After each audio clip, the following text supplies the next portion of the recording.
Ya, kita harus bersyukur bahwa kita ada di Indonesia. Dan hari ini kita masih ada kesempatan untuk memuji menyembah Tuhan. Semua karena anugerah Tuhan.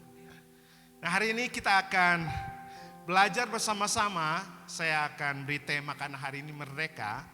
Saya akan beri tema merdeka juga. Ya, PowerPoint saya, ya. Benarkah kita sudah merdeka? Ini pertanyaan buat kita semua. Benarkah kita sudah merdeka? 79 tahun Indonesia merdeka. Tapi kita lihat masih banyak penjajahan. Bukan cuma penjajahan cuman berbicara tentang kemiskinan, masih ada. Tapi kebebasan untuk kita beribadah juga masih kurang. Benar enggak? Kita lihat banyak sekali gereja-gereja yang ditutup. Lagi sedang ibadah ditutup. Tapi kita percaya bahwa bangsa kita sedang menuju kedewasaan. Dan saya percaya pemimpin-pemimpin bangsa kita, mereka punya hati untuk mempersatukan perbedaan itu. Dan saya percaya perbedaan itu satu saat akan nyatu. Amin. Ada situasi, tapi saya percaya lewat itu juga akan membuat kehidupan rohani kita semakin kokoh. Kalau enggak seperti itu, kita enggak akan, udahlah Kristen gereja ke gereja. Tapi ada tantangan, di situ ada tumbuh yang namanya roh yang makin cinta sama Tuhan. Amin. Nah, hari ini kita akan belajar bersama-sama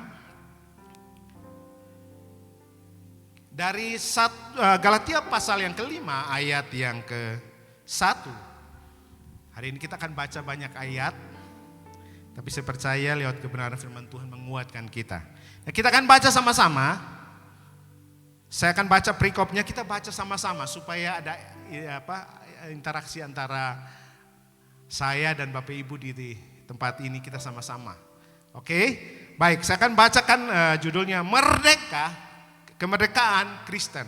Sama-sama 1, 2, 3. Supaya kita sungguh-sungguh merdeka. Kristus telah memerdekakan kita. Karena itu berdirilah teguh dan janganlah mau lagi dikenakan kuk perhambaan. Hari ini saya akan beri garis besar tentang merdeka. Sebenarnya kalau berbicara tentang kuk ada 2 poin di sini yang harus saya bahas. Tapi hari ini karena kebetulan kita merdeka, jadi saya kasih tema yuk merdeka. Merdeka, benarkah kita sudah merdeka? Lanjut. Sebagai orang percaya harus tahu, kita harus tahu, sudahkah kita merdeka? Kemerdekaan apa saja yang Tuhan sediakan bagi kita yang percaya kepadanya? Ini pertanyaannya. Kemerdekaan apa saja yang Tuhan sediakan disediakan bagi kita sebagai orang percaya? Nah, ada 4 sikap yang harus perlu kita ubah sebagai orang percaya agar kita dapat kemerdekaan yang sempurna dari Tuhan. Yang setuju katakan amin. Karena kalau kita belum merdeka, hidup kita akan tertekan terus. Setuju? Kalau kita belum merdeka, hidup kita akan mengalami kesulitan.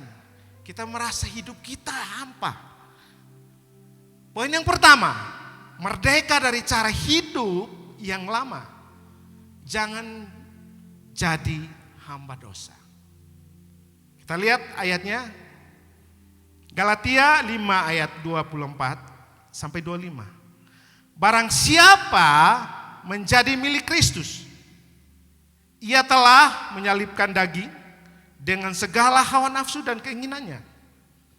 Jikalau kita hidup oleh roh, baiklah kita juga dipimpin oleh roh.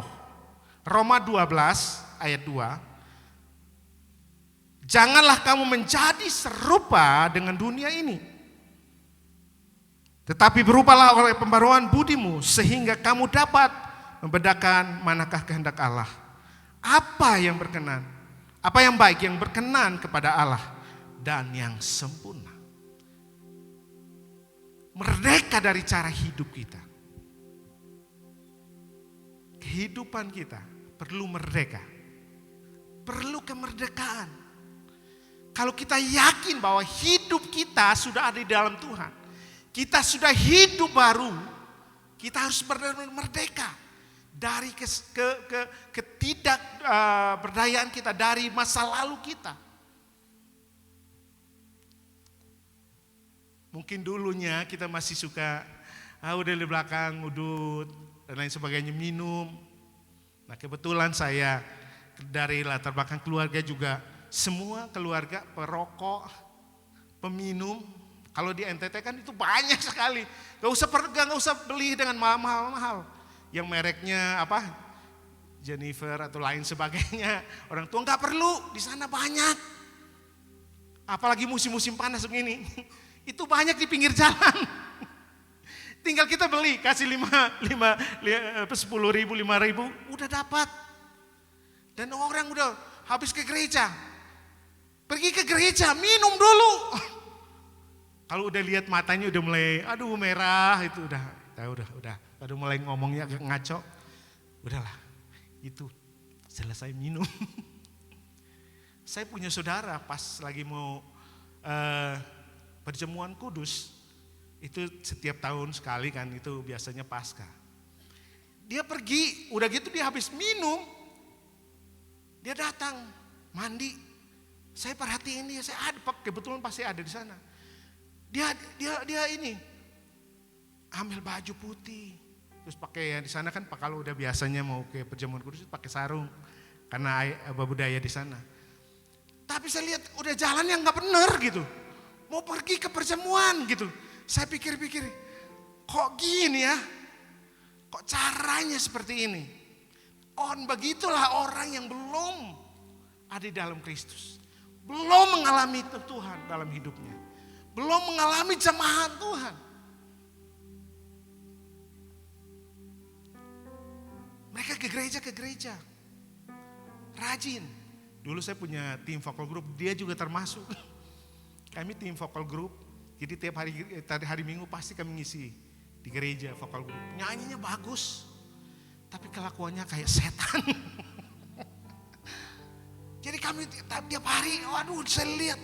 Akhirnya saya ambil keputusan, saya nggak mau ikutan. Biar sedikit pun saya berusaha untuk menghindari itu. Karena saya tahu hidup saya ada Roh Kudus. Hidup saya sudah ditebus dengan darah yang mahal. Saya harus merdeka dari cara hidup lama saya. Nah saya mau tanya, Bapak Ibu pernah marah enggak? Pernah ya? Marah boleh enggak? Boleh, tapi jangan sampai marah-marah. Betul enggak? Kalau kita, misalkan kita punya anak salah. Kamu salah.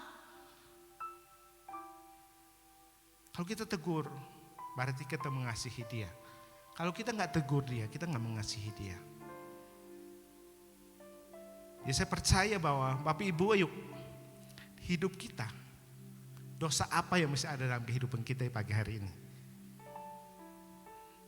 Kita perlu merdeka.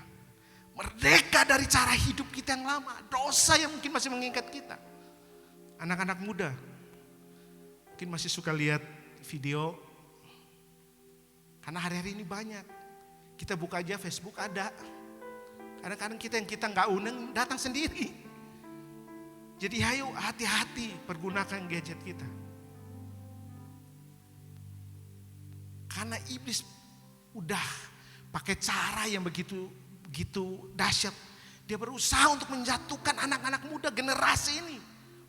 Dan saya berdoa supaya generasi ini, yuk kita cinta mati sama Tuhan. Amin. Coba anak-anak muda angkat tangan. 40 tahun ke bawah. Angkat tangan. Halo, yang 40 tahun ke bawah nggak ada ya? Ntar saya lihat dulu. Ada, cuman berapa ya? Semua ada di mana nih hari ini? Ya mereka ada mungkin sibuk di belakang ya. Pak Jajang kita umur berapa nih? Saya umur kepala 5. Pak Gembala. Tapi saya percaya inilah orang-orang yang menjadi teladan ini. Pak Gembala, semua dia kan.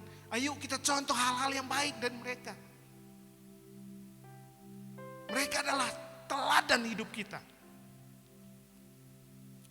Kalau firman Tuhan berkata, jangan jadi hamba dosa. Mari kita lepaskan dosa yang ada dalam kehidupan kita. Supaya kita bebas dan kita merdeka. Karena Kristus sudah ada dalam hidup kita. Amin. Kalau kita sudah katakan Kristus ada dalam kita, kita benar-benar harus merdeka. Cara hidup kita yang lama kita harus buang. Setuju? Amin. Mau gak mau harus amin. Karena itu yang Tuhan inginkan dalam kehidupan kita. Percuma kita datang ibadah, kita kasih persembahan, kita kasih perpuluhan. Tapi kita gak sungguh-sungguh di dalam Tuhan. Apalah artinya? Mari kita berikan hidup kita sebagai persembahan yang hidup, yang kudus dan berkenan kepada Allah. Itu adalah ibadah kita yang sejati. Amin.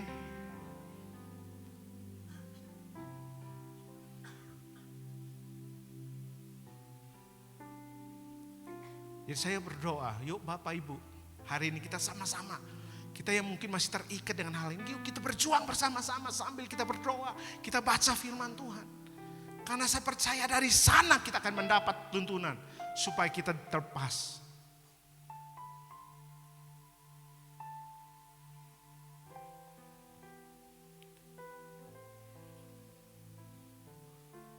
Yang kedua, merdeka dari rasa takut dan khawatir. Yang gak khawatir hari ini siapa? Waktu kami bahas ini di Cool, seru juga. Khawatir, semua kita khawatir. Yang gak khawatir, coba angkat tangan. Yang gak khawatir, semua kita khawatir. Khawatir akan masa depan, khawatir jodoh, khawatir pekerjaan, khawatir dengan kesehatan kita. Khawatir dengan apa lagi? Anak-anak kita.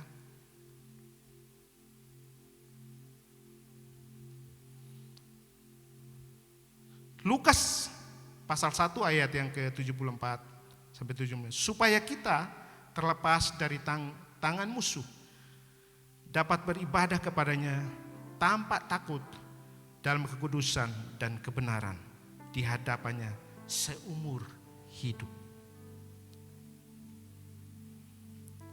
Musuh pakai cara-caranya untuk menjerat kita.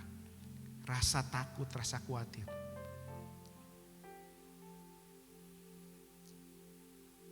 Saya mau bersaksi.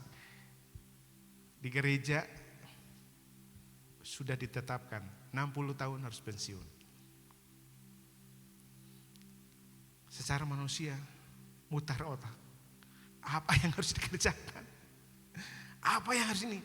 Ini masih kuat, masih gagah. Udah mulai berpikir ke depan, mau cari jalan. Ini panggilan saya ada di sini, Pak Jajang, panggilannya di sini, Bapak Gembala kita. Panggilan ada di sini. Kalau orang yang ada di marketplace nggak apa-apa. Saya tiap hari ada di gereja. Jangan kan mikirin buat jualan aja garam, mungkin mikir gimana caranya bisa jual garam ya. Kalau 30 tahun yang lalu mungkin saya bisa pikul deh Pak, ikan, saya jual ikan, dagang di pasar mungkin masih bisa.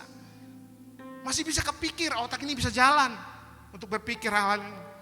Tapi saya sudah dipanggil dan saya merasa, Tuhan 60 tahun, 10 tahun lagi selesai. Apa yang saya akan kerjakan di depan? Tapi ada satu kalimat yang ini, gak usah takut. Saya yang memilih dan menetapkan kamu menjadi anakku, menjadi hambaku.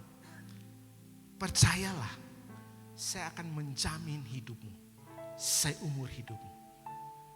Saya dapat itu, saya kuat sekali. Waktu kami berbicara, kami sharing di Kul, saya bilang, Tuhan, saya harus belajar bersyukur sama Tuhan. Tetap harus bersyukur sama Tuhan. Tuhan Yesus terlalu baik. Dia sangat baik dalam kehidupan kita. Kalau hari ini kita ada sampai hari ini, dia sungguh baik, dia perhatikan kita. Sekecil apapun dia perhatikan.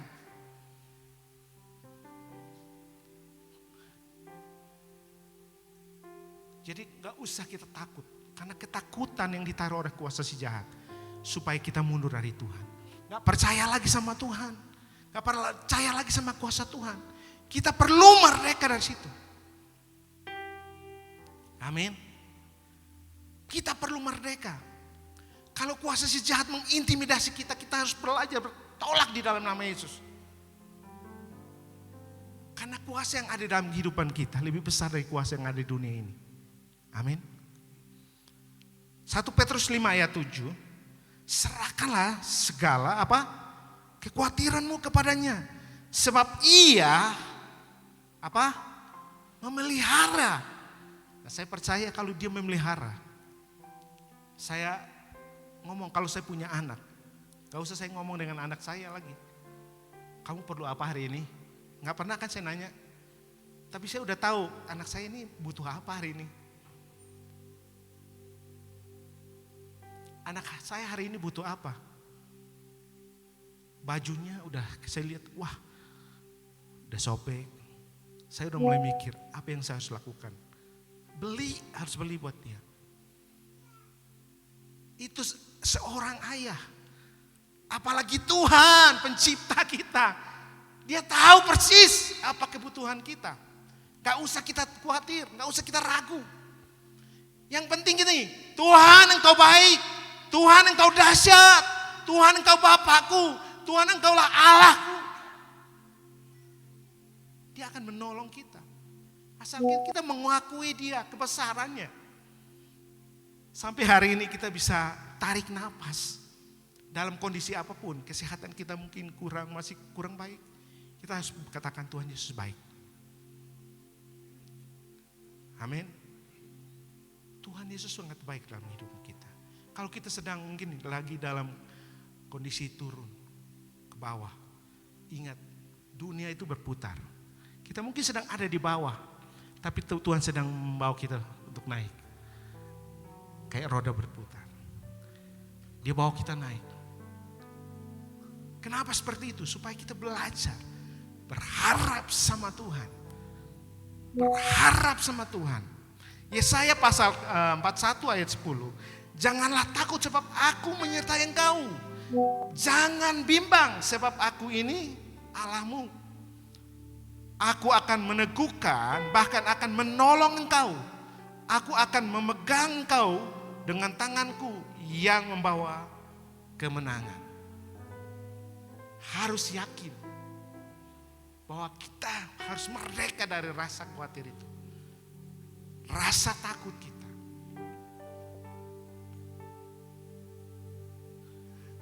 Istri saya udah nganti-wanti, ntar saya lihat dulu ada enggak. Udah wanti-wanti. Jangan ngomongin tentang beras. Jangan ngomongin beras. Kalau di kul kami memang karena anak-anak muda semua, saya ngomong apa adanya. Karena kami ini keluarga. Di sini pun saya semua ini di sini ada keluarga saya. Saya orang Lembang, saya gereja di sini. Ini orang tua saya, misalkan ini keluarga saya semua. Saya ngomong apa adanya.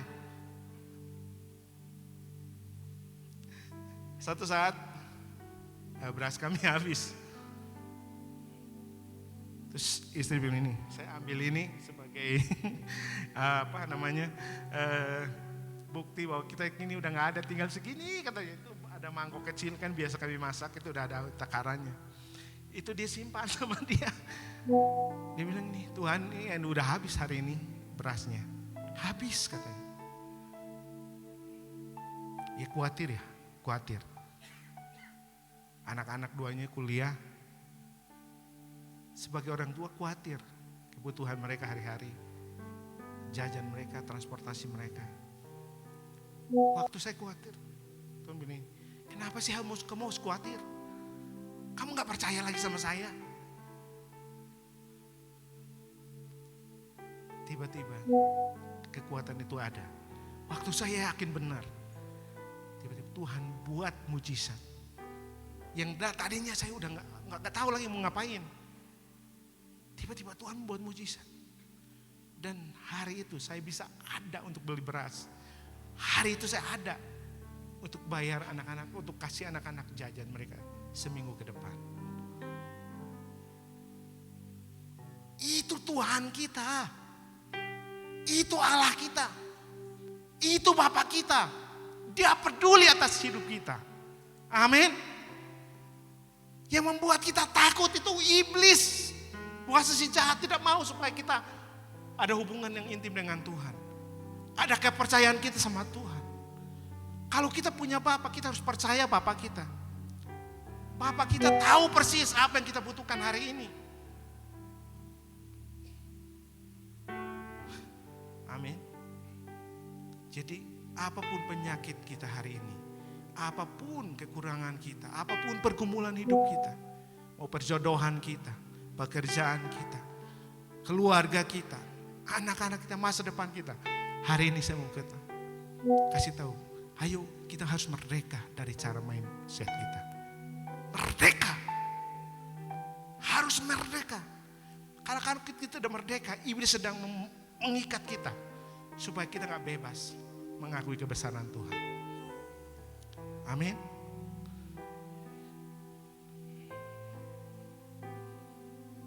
Ada satu lagu ya, ada dua lagu ya. Minta tolongnya.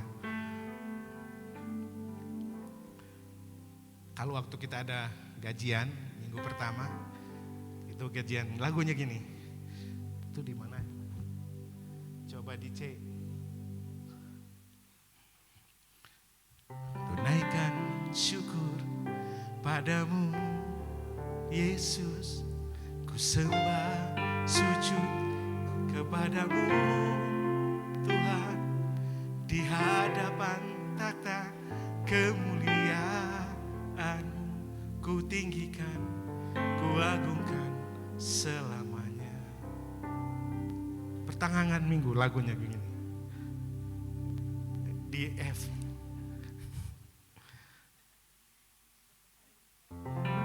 Allah mengerti, Allah peduli segala.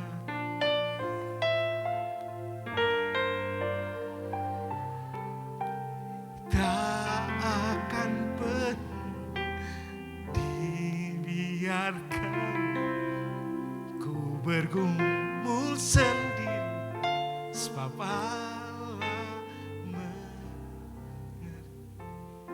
Ini benar. Ini kayaknya dari hati yang paling dalam nih ya. Ketahuan ya. Itu pertengahan bulan. Nah ini lagu akhir bulan. Ku pandang wajah-Mu dan berseru pertolongan.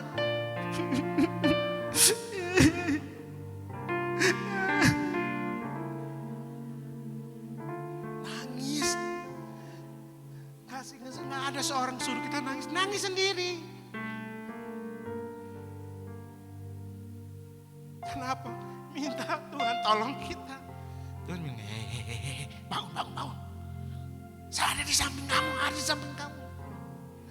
Kenapa kamu mesti berseru? Pikir saya nggak tolong kamu. Pikir saya nggak tolong kamu. Kalau Tuhan mau ngomong langsung gitu, pasti kaget. Oh ya ada Tuhan, ada Bapa saya. Hari ini kita harus percaya. Katakan percaya. Lagi sekali lagi percaya. Kita harus percaya, yakin benar. Orang yang sudah merdeka harus yakin benar. Tuhan yang dia sembah adalah Tuhan yang hidup. Sanggup menolong kita. Ya, hari ini kita harus yakin bahwa Yesus yang sudah memerdekakan kita. Dia tanggung segala kehidupan kita. Dia mau mati buat kita. di atas kayu salib. Dia mau berikan hidupnya buat kita. Itu aja dia mau berkorban. Apalagi kehidupan kita sehari-hari. Yang membuat kita, itu karena kita khawatir, kita takut. Hari ini Tuhan Yesus berkata, jangan takut, aku megang tangan kanan. Aku megang engkau dengan tangan kananku.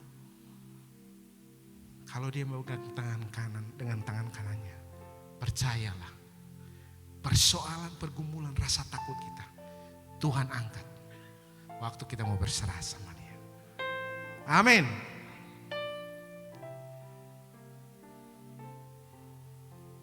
Yang ketiga,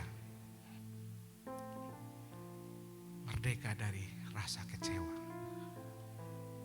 terhadap diri kita sendiri, terhadap orang lain.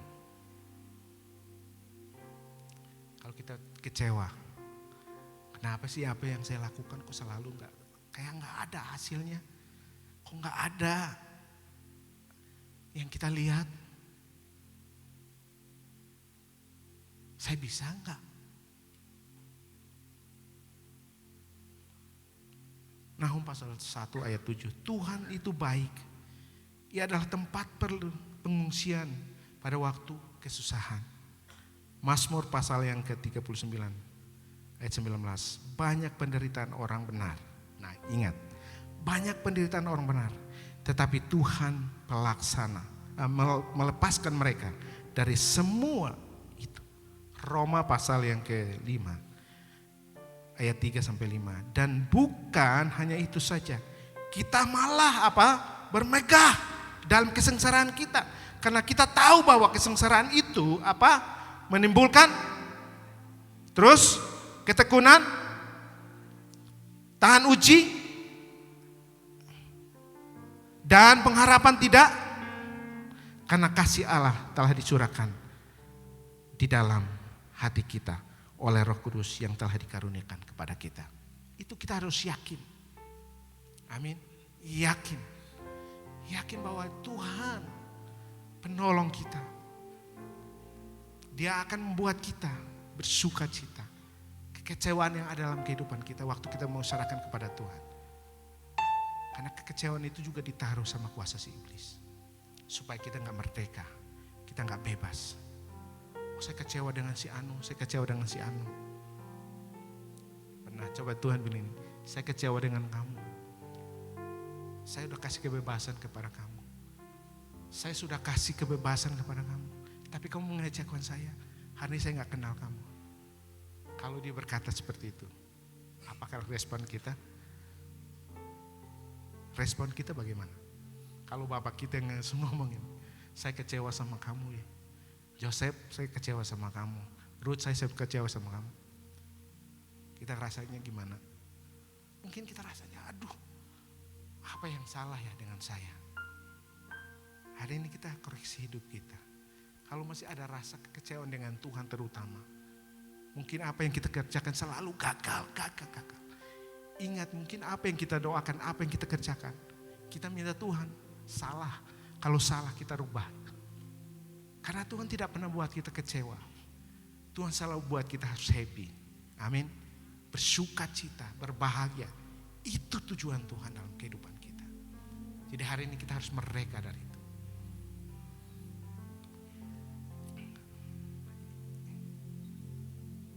Yang poin keempat, merdeka dari iri hati dan dendam. Ini semua dari iblis.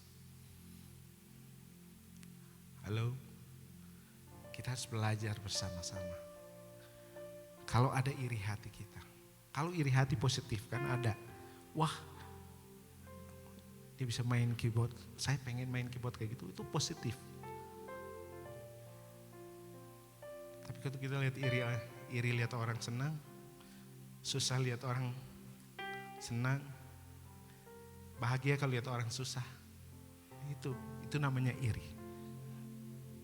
Hari ini kita rasa, kita buang itu jauh-jauh dari kehidupan kita. Amin. Kita harus menjadi pelaku-pelaku firman. Yakobus pasal 3 ayat 14 sampai 16 dikatakan di sana. Tetapi jika kamu menaruh dalam hatimu iri hati dan mementingkan diri sendiri, janganlah kamu membanggakannya dan janganlah kamu mengingkari kebenaran. Hikmat seperti itu tidak datang dari surga, melainkan dari dunia, bukan dari roh dan dari setan. Sebab di mana ada iri hati dan kepentingan diri sendiri, di situ terdapat kekacauan dan segala perbuatan keji. Kita di sini adalah keluarga. Gereja ini kan bertumbuh waktu kita bersama-sama. Bukan cuma Pak Gembala saja. Kita semua yang ada di sini. Kalau ada kesalahpahaman, kita sebagai jemaat, kita sebagai pengerja, semua kita. Ayo kita ubah itu. Karena gereja ini kalau maju kita akan bersama-sama. Bergandengan tangan bersama-sama gembala. Gembala itu gak akan berjalan sendiri. Kita bergandengan tangan. Kalau kita jadi berkat buat orang lain, kita lihat gereja ini akan penuh. Setuju dengan saya, katakan amin. Pasti kan akan penuh. Karena mereka merasakan hadirat Tuhan ada di tempat ini. Dan saya mau pergi ke gereja tapi saya lihat si itu, aduh saya gak suka gitu. Di samping rumah saya tiap hari itu ajak berantem aja terus kita. Nah, hari ini kita rubah. Kita harus jadi teladan bagi mereka. Karena mereka melihat Kristus dalam hidup kita. Mereka, oh nih gerejanya di mana ya? Gerejanya di mana ya? Mereka akan mau datang karena mereka lihat ada kerukunan yang ada di tempat ini. Amin. Firman Tuhan hari ini agak keras buat kita. Tapi kita harus merdeka dari cara itu. Kalau kita gak berusaha untuk merdeka dari itu, maka kita akan terikat. Karena kuasa si jahat mengikat kita. Kita gak akan bisa bebas untuk mengatakan kebenaran. Amin. Titus 3 ayat 3. Dahulu kita juga bodoh, tidak taat, tertipu, dan diperbudak oleh segala macam hawa nafsu dan kesenangan. Kita hidup dalam kebencian dan kedengkian, saling membenci dan membenci. Hari ini saya ngajak kita, yuk kita merubah hidup kita. Kesimpulan, janganlah kita hidup dalam dosa, takut, khawatir, kecewa, iri hati, dendam. Sehingga kita benar-benar menjadi orang yang sudah dimerdekakan oleh kebenaran yang membawa kita kepada hidup yang berkelimpahan dan bebas dari dakwaan si iblis. Yang mau bebas dari dakwaan si iblis, angkat tangan. Amin. Setuju ya? Jangan kita jadi dakwaan si iblis lagi. Ini ayatnya di sini, Bapak Ibu baca di rumah. Yang kedua, ingat bahwa kita ini bukan lagi seorang hamba yang diperbudak oleh dosa, apapun yang ada di dunia ini. Tetapi kita adalah anak-anak Allah dalam Kristus Yesus Tuhan. Galatia pasal yang keempat, ayat 6-9. Kita baca bersama-sama di rumah ya, karena waktu. Ya, saya percaya. Yuk hari ini, kalau kita bebas, kita harus bertanya. Coba ke PowerPoint saya yang paling awal depan. Benarkah kita sudah merdeka? Itu pertanyaan buat kita hari ini. Benarkah kita sudah merdeka? Kalau kita sudah merdeka, ayo 4 poin ini kita lakukan. Supaya kita merdeka seutuhnya di hadapan Tuhan. Amin. Mari kita siapkan hari kita akan selesaikan.